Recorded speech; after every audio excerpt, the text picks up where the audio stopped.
Good Thursday morning. It is Giants game day. Later on tonight, we will see the Giants take on the 49ers. It is the 49ers home opener on Thursday Night Football. The Giants are a huge underdog, 10.5 points. I think the 49ers are something like minus 550 on the money line. The Giants plus 400. And nobody really expects them to play well. Now you add on top of that all the injuries. Andrew Thomas, out. Saquon Barkley, out. Azeez Ojulari, out. Offensive line banged up throughout the entire team. This is going to be a tough task. Now, do I think they can cover? Sure. Do I think they can win? Probably not. However, if they do, we're going to be talking about a Giants team that can accomplish anything. And that's what I want to be talking about tomorrow. The Giants can go from a team that was outscored 60-0 in their first 6 quarters to a team that could beat anybody in the NFC if they go in and beat the 49ers tonight. Good morning, Boomer. How are you? Yeah, I'm pretty good there, Jay, and I'm with you, man. If the Giants win tomorrow, Feel Good Friday is going to be unbelievable. That would be great, and it's going to take just a Herculean effort, I think, from Daniel Jones again. I worry about rookie corners. I worry about lack of pass rush, and I worry about going against the San Francisco offense. We think defense here when you think San Francisco, especially with Nick Bosa going against Evan Neal. That's a tough one. That is really a tough one, and Daniel's going to have to be on. The awareness is going to have to be sky high. He's going to have to play smart as he did last week anyway. I could see this being one of two things. It's Thursday night, so it could be a slop fest, number one. Number two, you can throw the ball if you have time against the 49ers. We've seen that already this year. And number three, how are you going to stop Christian McCaffrey? They are undefeated in the regular season with Christian McCaffrey in the starting lineup. And that's saying something. When they made that trade for him last year, it was like the perfect complement to their offense and to Brock Purdy. And Brock Purdy is off to a pretty decent start. I give him a B+ the first 2 games. And that's going to be another aspect of this game. Can they get pressure on him? Because nobody's really gotten much pressure on him. Even, with T.J. Watt had 3 sacks against him, but he didn't fumble the ball like Deshaun Watson did. Yeah, and this is a game where the Giants, when they usually go up against an opponent like this in recent memory, so 3 out of their last 4 games, if we're going to include this game, have been against the NFC's top teams. So we haven't seen them play this game yet, but we did see them lose in the playoffs to the Philadelphia Eagles. We saw them get run over by the Dallas Cowboys. You had the Arizona Cardinals in there last week where they had to come back from 3 touchdowns. And now you get the San Francisco 49ers. So if you're just going to go on recent memory, what happens to the Giants when they face the top teams in the conference, they get their asses kicked. It's not even close. All right. So, I know you love your quarterback, Kirk Cousins. And you love his primetime, record, right? Yeah, it's terrible. I don't love his primetime record. It's horrendous. What are you talking about? Yeah. Well, Daniel Jones in primetime is 1-10. So I don't know. And he also his numbers dip significantly without Saquon Barkley in the game. Yeah, this is something. So there's 2 things going here. I mean, like it is Thursday night football. If it were a Monday night, I think you could catch them, maybe a little bit looking ahead or maybe thinking, this is one of the worst teams in the league. And next you go out, you play a great game. But I don't see it, man, right now. And you can see the numbers on the screen for us. Yeah. Yeah, 1-10, non-primetime, 21-22-1. I mean, it's just ugly. 12. And it's not his fault. I mean, some of it. They played for some miserable teams too. Yeah, I mean, listen, right. Prior to last year, they were a losing team and really bad. One of the worst in football. So much so that they were picking in the top of the draft year after year after year. So that has to be added in there, some context. And if they're playing on primetime, that when they were bad, it means that the team that they were playing was probably pretty good. Right. And the other thing too, with Saquon Barkley in the lineup, they are 46-20 with Daniel Jones. With Saquon Barkley out of the lineup, they're 16-17.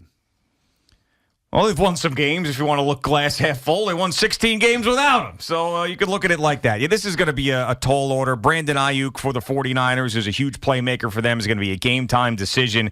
He had a shoulder injury last week against the Rams. He ended up playing through it, but on a short week in a game where you're favored by 10.5 points, you're going to throw him back out there? I don't know, because he's probably not going to be 100% healthy because of the Thursday night game that sneaks up on you in a couple of days. But, I mean, it's tough, man. I'm trying to make a case for it, but everything is going against it. And we really haven't seen yet in the first 2 weeks that massive upset in the NFL. There's been some upsets, not a massive one like this. And also, there's 3 spots this week where I would be shocked if the underdog won. 1 is this game.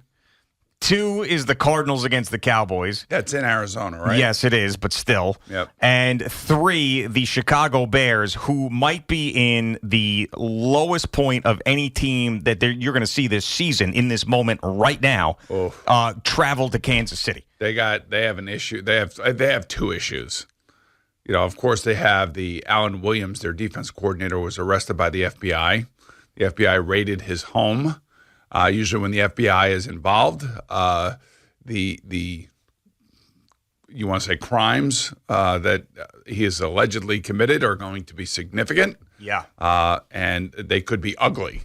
The other thing, too, is that you have Justin Fields out there now blaming his coaches for his problems here early on in the season, and he's just going to go out there and play his brand of game. Well, he walked all of that back, but yes, initially he just threw that out there. He goes, why are you struggling? He goes, I'd say coaching.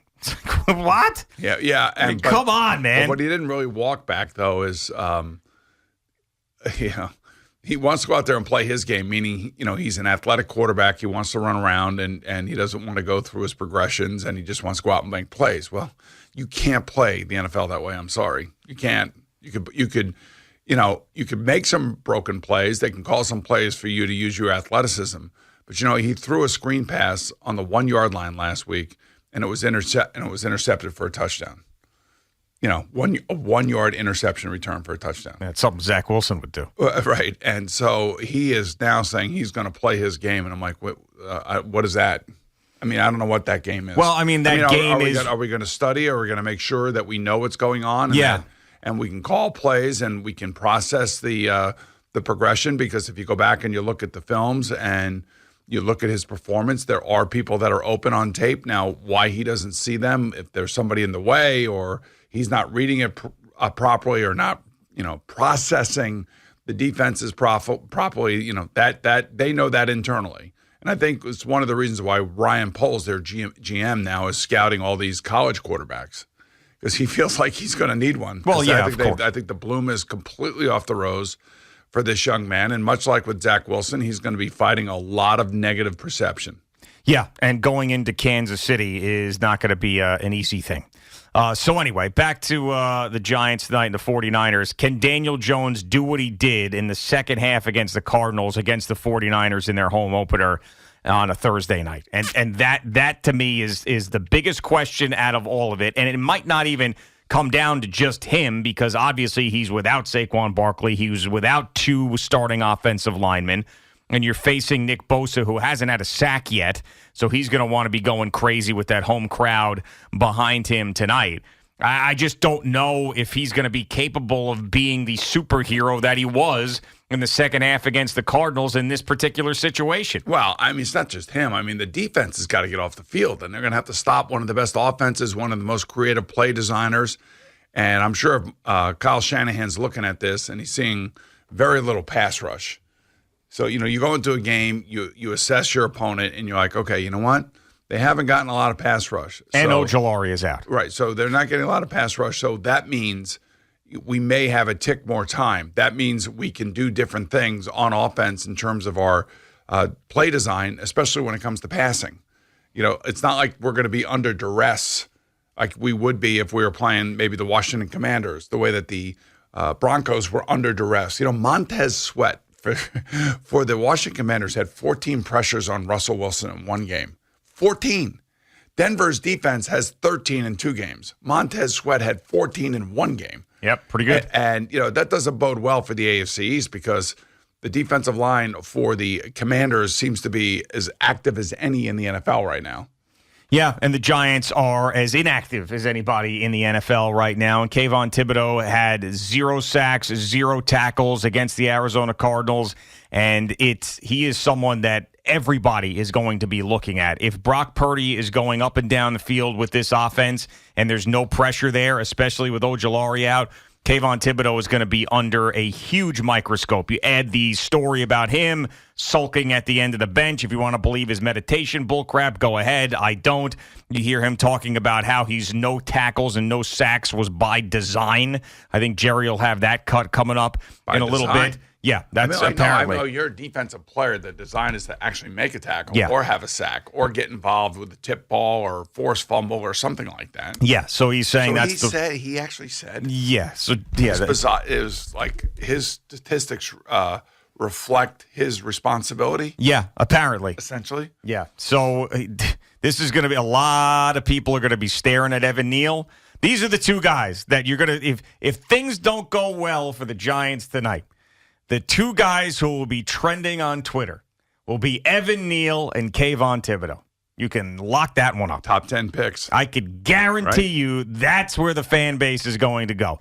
Nick Bosa bowling over Evan Neal, heading towards Daniel Jones like a runaway train, and Kayvon Thibodeau getting swallowed up by the 49ers offensive line and making 0 impact. You know, it's interesting watching some of the tape from that Arizona Giant game. There are situations where the Arizona defensive line on the defense's left, the offensive right, so that would be Evan Neal's side. Mm-hmm. You know, they were running like a what I would call is like a pinch stunt where the end was coming down in front of the tackle. Oh, I love when you break it down.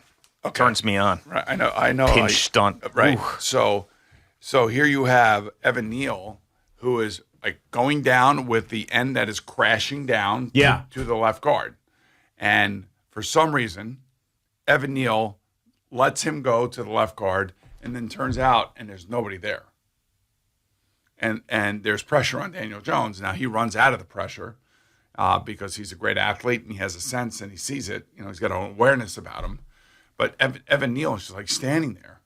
And I'm just wondering what he saw, why he did what he did to allow that pressure to happen so quickly. Yeah, you know what's funny? I know exactly what you're talking about. And the CBS Sports Instagram account tweeted this play out. And none other than our own Tiki Barber responded with an answer for what you're looking for. Now, I had no idea you were going to bring this up here, so I don't have it ready. All right, well, we could talk about that after the break. Yeah, we could, or I could find it quickly on here. But, yeah, it looks horrible. It absolutely looks horrible. Like, there's got to be a sense of what's happening. I don't know if he thought that there was a blitz. I don't know if Daniel Jones audibled to a different pass protection. Those are all potential possibilities in this situation, but it doesn't make any sense the way that the defense is lined up and what the defense is doing. And to me, it looks like it's going to be what they would call a end tackle stunt, like a crashing down end with a defensive tackle coming around where he would have to be standing there waiting for that guy. And maybe the defensive line for the Arizona Cardinals screwed it up. Yeah, and so I found it. The video has the caption, "I don't know what the plan was here." And it says Evan Neal got lost in the Matrix with a laughing emoji. So Tiki Barber responds with, RG and RT, right guard and right tackle, McKeithon and Neal are responsible for the stand-up 3-tech and edge. Oh, boy, we're really getting into it today. Oh, I love it, yeah. The dogging nickel. Right. Number 22, Kayvon Wallace, belongs to the running back, Saquon. Right tackle stabs down on the 3-tech. Told you. To help right guard acquire him. Yeah. Then steps out to his edge responsibility. McKeithen, in his first start, errors in coming off to take the filling nickel rusher. Now, Neal should have stayed down when he saw the edge drop into coverage. Well, there we go. But he's not necessarily wrong. There's a lot of things that happen, and basically what Tiki is saying, that he's trying to explain, the thought process without us knowing what the pass protection is. How about this? Don't get your ass kicked tonight, Evan Neal. Does that work? All right. Make sure that Daniel Jones doesn't get his head taken off by Nick Bosa. I don't care if you're dogging 3 techniques or pinching down or squatting this. Don't get your quarterback killed tonight. Get in front of that guy and stop him from killing Daniel Jones. Because the only thing worse than having one backup quarterback have to play the rest of the year is 2 here in New York. And we don't need any more of that. So please, for the love of God. For the love of God. For the love of God. For the love of God. Yeah. I love when people say that because it really does emphasize the importance of what you're talking about. Yeah, absolutely. For the love of God, Eddie. For the love of God. Oh, sure. That sounds like another Adam Shine thing, right? For the love of God. Make sure that your quarterback doesn't get his head taken off. Decapitation is not on the table. Yeah, this is going to be a tough one. And we're probably going to come in here tomorrow and talk about how the Giants got completely let's not chopped up. Can we just be somewhat positive? I was trying before. Then I you know gave me you all were. you're the one who sent me into oblivion here with this game. I was trying. I gave you a the couple technique and the pinch stunt. Yeah, and just everything else about Evan Neal and this and that. I just can't even. It's impossible. You know, the Ravens went into the Bengals with 5 starters missing, including their left tackle, their starting running back, and their center. And they went in there and they beat the Bengals. Yeah, I mean. Yeah, what do you mean? Yeah. I feel that's a division game. Okay. Bengals struggled first week, looked terrible. The 49ers are 2-0. They beat the hell out of the Steelers. It's a tough comparison for me, the Ravens and the Bengals and the Giants and the 49ers. What was the spread on that game? I think it was like 1.5 or 2.5. This is 10.5. Yes, I know. It's a little bit different. I know what it is. Okay, well, it doesn't sound like you do because you made the comparison. I know, but it's a Thursday night, so there's anything can happen. Right. That's the thing. But the only thing I will say is that this is when you know your team's screwed, when the anything can happen line comes out. It's a Thursday night. Anything can happen. Plus, they have poor air quality out there. Oh, they do? They do, yeah. Ooh, okay. You know, it's so bad that, if it gets up to about 200, they would cancel the game. But it's bad. What gets up to 200? The air quality index. Oh, the air quality index. I didn't know. AQI. The AQI? Right. What's out there? Wildfires? Wildfires coming down from Oregon. Okay. All right. Wildfires, man. We got rain. They got wildfires. And then when they do have rain, they have mudslides. Yep. Not fun. No. All right, I'll take a look at that. So there's a chance this game gets canceled. I doubt it. I think the air quality will be under 200. It's Roger Goodell will be out there. Be like, it's 115. Yeah, but if it's over 150, though, that compromised people should not be outside. So this game will be locally on Fox for those who don't have Amazon? Is that true? Is that true? I'm assuming it has to be somewhere that you can get it locally. Will that pregame show that we're going to be featured on, apparently, will that also be on Fox? So that's just a straight-up Amazon featured. thing. Featured. Are you sure we're featured? I'm not sure. We might not even make the cut. It'll be like a 12-second clip. Yeah, just of Boomer saying something. No, not a Boomer, because Al maybe was involved with the production. How many of us make it on Amazon today? Because they got all of us on camera at one point or another. I think you, for sure, and maybe my hands, and Al picking up the phone. And your hand? No, they're putting Boomer in there. They are. Al Michaels is not going to squash Boomer. This is a squash spot if there ever was one. Total squash spot. This is a total squash spot. Squash spot redux. By the way, I've run into Al Michaels plenty of times, since 2000. Yeah, you cannot be that petty. You think Al Michaels has got final editorial control on the montages in the pregame? I think you got the NFL to change the scheduling. I mean, they would have never even come in here. I think he changed it, because the Thursday night games were awful last year. Well, that's not just... And you remember that, Kirk Herbstreit, he asked Kirk Herbstreit, can you explain something about this game? And Kirk Herbstreit said no. Well, no, he goes, this game is so bad, it's good. And Kirk Herbstreit, no, it's not. Yeah, something along those lines. Yeah. I mean, he did what? By the way, I think I probably did that way back when and got lambasted for it. Like, I can't believe that an announcer is ruining a game. And I'm like, well, the game stinks. Yeah. I mean, everybody knows it. And it had nothing to do with any of the standings because neither team was going to the playoffs. Yeah. I'm going to say me, you, real. and Eddie's fingers. Eddie's fingers. Yeah, me, you, Eddie's fingers. They definitely, because they got all that B-roll of Eddie's I don't know fingers. what were they were looking for the reaction to the Giants. I was wondering, had it been a loss to the Cardinals, Yeah, it would have been better for it them. would have been a bloodletting here, right? Yeah, that's probably what they were looking for. They were looking for that. And plus, the open of the show, they didn't even get because Jerry and Al had to get out the door, and they were in front of the door, and they had to move the camera and move it back so those guys could leave. So who the hell knows what they So I got. see Jerry is back today. He is. Is he feeling better? No. Why is he back? Because guilt. Actually, he was feeling better yesterday when he called in that he would be available, and then he woke up feeling like crap. So why is he? So why is he here Because today? then it's too late. Yeah. Too late to get a replacement. I mean, don't we have a policy like if you're sick, you stay home? I don't know if that's still in effect.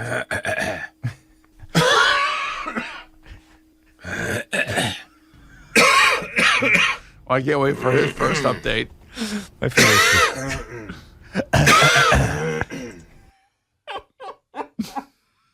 All right, Boomer and Chico on the fan.